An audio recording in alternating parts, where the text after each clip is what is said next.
நேயர்களே, இன்றைக்கு தமிழ்நாட்டில் அரசியல் கூட்டணி கணக்குகள் மாறி வருகிறது.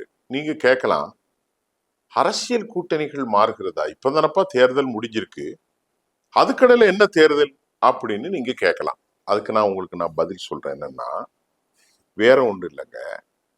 இப்பதான் முடிஞ்சிருக்கு, அதுக்கு நான் பதில் சொல்றேன் அப்படின்னு சொன்னாலும், முக்கியமாக நாங்க சொல்லக்கூடியது, விஜயனுடைய ஆட்சி தமிழ்நாட்டில் வந்த பிறகு ஒட்டுமொத்தமாக நிலைமை மாறி இருக்கிறது. எப்படி மாறி இருக்கிறது? நல்ல கவனித்துக் கொள்ளுங்கள். அவர் 35% எந்த கூட்டணி இல்லாமல் எடுத்திருக்கிறார். தற்போது அவரோடு ஒரு 7-8% மேல் வலிமையான திமுக கூட்டணியில் இருந்து வந்திருக்கிறார்கள். குறைந்தபட்சம் 40% அவர் இருந்து கொண்டிருக்கிறார். கூட்டணியாலும் ஒரு 5% போட்டுக்கிட்டாலும் 40% இருக்கிறார். யாரு? குறைந்தபட்சம் விஜய். இப்ப வரக்கூடிய தேர்தல் என்ன தேர்தல்? உள்ளாட்சி, ஊராட்சி மன்ற தேர்தல்கள், பேரூராட்சி, மாநகராட்சி தேர்தல்கள் எல்லாம் வருகின்ற போது அந்த தேர்தல்களை எதிர்கொள்ளக்கூடிய அளவிற்கு திமுக வலிமை வேண்டும் என்றால் அதற்கு ஒரு கூட்டணி தேவை. விஜய்க்கு கூட்டணி இருக்கு. அது மட்டும் இல்லாமல் இன்றைக்கு இருக்கக்கூடிய தோழர் தொல் திருமாவளவன் அவர்களும் மற்ற இடதுசாரிகளும் கூட்டணி அமைத்திருக்கிறார்களா என்ற தெளிவு விஜயோடு இல்லை. சரி, அப்ப அவர்கள் கூட்டணி அமைக்கவில்லை என்றால் அவர்கள் மீண்டும் காங்கிரஸ், அதாவது திமுகவோடு சேர்வது இயற்கைக்கு முரணான ஒரு விவகாரமாகவும் இருக்கும். தோழர் தொல் திருமாவளவன் கடைசி வரைக்கும் நாங்கள் ஒரு ஆட்சிக்கு ஆதரவு கொடுப்போம் என்று சொல்லியிருக்கிறார். அது முக்கியமாக ஒரு கவனிக்க வேண்டும். இடதுசாரிகளும் இல்லை என்றால் நாளைக்கு கூட்டணி அமைத்துதான் ஆக வேண்டும், ஊராட்சி உள்ளாட்சியினர். இங்க நாம பார்க்க வேண்டியது, விஜய்கிட்ட இருக்கக்கூடிய ஒரு பெரிய ஆப்ஷன், ஒரு பெரிய விவகாரம் என்னவென்றால், சில விஷயங்கள்ல அவரு கொஞ்சம் தாராளமாக நடந்து கொள்ள கூடும் என்று நம்புவதற்கு இடம் இருக்கிறது. அந்த இடத்துல திமுகவை விட ஒரு மாறுபட்ட மனிதராக அவர் இருப்பார். திமுக என்பது அமெரிக்கன் போர்ஸ் மாதிரி ஒரு அடக்குமுறை அரசை நடத்துவது, விட்டு கொடுக்க மாட்டார்கள். கடைசி வரைக்கும் இயற்கை கூட்டணிக்கு எதிரானது என்றுதான் அவர்கள் அதிகாரத்தில் பங்கை சொல்லிக் கொண்டிருந்த நேரத்தில் திராவிட முன்னேற்ற கழகத்தில் நின்று வெற்றி பெற்ற காங்கிரசுக்கு 2 அமைச்சர்களை 60 ஆண்டுகளுக்கு பின்பு கொடுத்து அழகு பார்த்தது விஜய். அதே போன்று விடுதலை சிறுத்தைகளுக்கு தோழர் வன்னியரசு அவர்களுக்கும், அதே போன்று இடதுசாரிகளுக்கு கொடுக்கவில்லை, வெளியே இருந்தாலும் ஷாஜகானை ஐஎம்யூனுக்கும் கொடுத்து ஒரு 4 அமைச்சர்களுக்கு அழகு பார்த்து விட்டார்கள். இப்போ அவர்களுக்கு காலத்தின் கட்டாயம், களத்தில் சரியான ஆளுகள் இல்லை. அவர்கள் பெற்ற இந்த 35% வைத்துக் கொண்டு பூத் கமிட்டி எல்லாம் வலுவாக இருக்கிறது என்று சொல்ல முடியாது.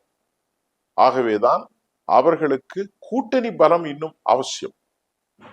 இப்பொழுது நமக்கு கிடைத்த அடுத்த தகவலில், அடுத்த தேர்தலில் ஜி.கே. வாசன் அவர்களும் கூட இங்கே சேரப்போகிற வாய்ப்புகள் உண்டு.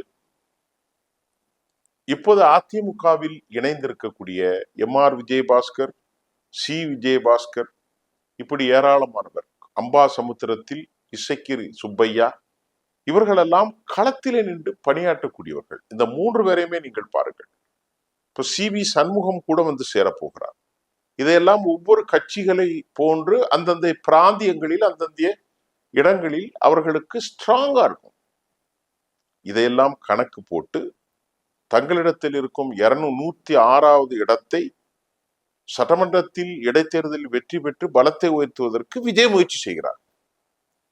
அப்ப அது ஒரு 14 ஆகும், அடுத்து ஒரு 5 பேர் வருவான், 19 ஆகி தனித்துவமாயிரும். அதுதான் அவருடைய முயற்சி. இந்த தனித்துவமானாலும் கூட்டணி பலம் அவருக்கு தேவை. காங்கிரஸ் தேவை, விடுதலை சிறுத்தைகள் தேவை, இந்திய முஸ்லீம் லீக் தேவை, இடதுசாரிகள் தேவை. இப்ப இதை பார்க்கின்ற போது அங்கிருந்து இன்னும் சிலர் வருவார்களை தவிர மற்றவர்கள் இங்கிருந்து போறதுக்கான வாய்ப்பு இல்லை. ஜி.கே. வாசன் அவர்களும் கூட இங்க வந்து சேர்வதற்கு அதிக வாய்ப்புகள் உண்டு. தாவேகாவுடைய கூட்டணியில அவர் கரைபடையாத கரங்களுக்கு சொந்தக்காரர். இவர்களையெல்லாம் சேர்க்கின்ற போது இவரை சேர்க்கலாம், அதுல எந்த டவுட்டும் இல்லை. அப்ப ஒட்டுமொத்தமாக பாபநாசம் போன்ற பகுதிகளில் தாவேகா வலிமையாக இருக்கும். ஊராட்சி உள்ளாட்சிகளில் அவர்கள் பேரூராட்சி, நகராட்சி, மாநகராட்சி எல்லாற்றிலும் களத்தை ஸ்ட்ராங் செய்வதற்கான அதிக வாய்ப்புகள் உண்டு என்பதில் எந்த மாற்று கருத்துக்கும் இடமில்லை, இடமில்லை, இடமில்லை. சரி, இப்ப நம்ம பார்க்கிறது திமுகவின் நிலை என்ன? திமுகவில் யாரெல்லாம் இருக்கா? டாக்டர் ஜவாஹிருல்லா இருக்கிறார், எஸ்டிபிஏ இருக்கிறது, அன்சாரி இருக்கிறார், அவ்வளவுதான். இது போக கொங்கு ஈஸ்வரன் இருக்கிறார், முக்குளத்தோர் அந்த புலிக்குடி இயக்கம் கருணாஸ் இருக்கிறார். இவர்களெல்லாம் பெரிய பலம் வாய்ந்த ஒரு சக்திகளாக திமுகவுக்கு ஒன்றும் இல்லை. திமுகவுக்கு அடுத்த பலவீனம் என்னவென்றால் அவர்களிடத்தில் இந்த 25% மைனாரிட்டி கிறிஸ்தவ இஸ்லாமியர்கள் தலித் வாக்கள் தான். அது தோழர் திருமாவளவன் அவர்கள் இருந்த போது வலிமையாக இருந்தது.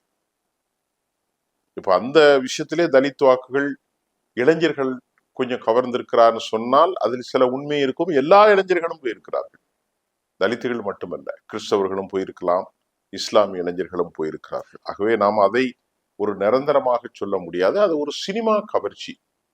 ஆனால் இவர்கள் அனைவரும் இங்கே வந்தது திமுக தனது வாக்கு சதத்தில் 25 கூட அவர்கள் இருக்க முடியாதோ என்று எண்ணுவதற்கு வாய்ப்பாக 1991 திமுக பெற்ற 23% தான் அதற்கு கீழே வருமா என்ற கேள்வி எழுகின்றது. இப்போது மத்தியிலே பாஜகவோடு அவர்கள் கூட்டணி சேர வாய்ப்பில்லை. ஆனால் கால ஓட்டத்தின் மாற்றத்தில் ஒரே ஒரு வாய்ப்புகள் உண்டு என்பதை நாம் இங்கே புரிந்து கொள்வதற்கு வழிமுறை இருக்கிறது. அது என்ன சொல்றீங்க? அண்மையிலே பேட்டி கொடுத்திருந்த திரு டிடிவி தினகரன் ஒரு கருத்தை சொல்லியிருந்தார். அந்த கருத்தில் வலிமை இருந்தது. என்னவென்றால், அதிமுக திமுக கூட்டணி அமைக்க கூடாது என்கின்ற கடந்த கால மாய பிம்பங்கள் அதெல்லாம் மறைந்து போனது. அடிப்படைத்துவமான இயற்கை கூட்டணிக்கு அது விரோதம் என்று சொன்னதும் மறைந்து போனது. தற்போது இதையெல்லாம் கணித்து கூட்டி கழித்து பார்த்து விடுதலை, அதாவது விஜயை தோற்கடிக்க வேண்டும் என்றால் அதிமுக திமுக இணைந்து அரசியலில் நிற்பது ஒரு சாத்தியமான ஒன்றுதான் என்பது போல அவர் ஒரு ஒரு விவகாரத்தை மையப்படுத்தியிருந்தார். அதை நீங்கள் கவனத்தில் கொள்ள வேண்டும். அதற்கு ஏன் சாத்தியம் இல்லை என்று நாம் பார்ப்போம்.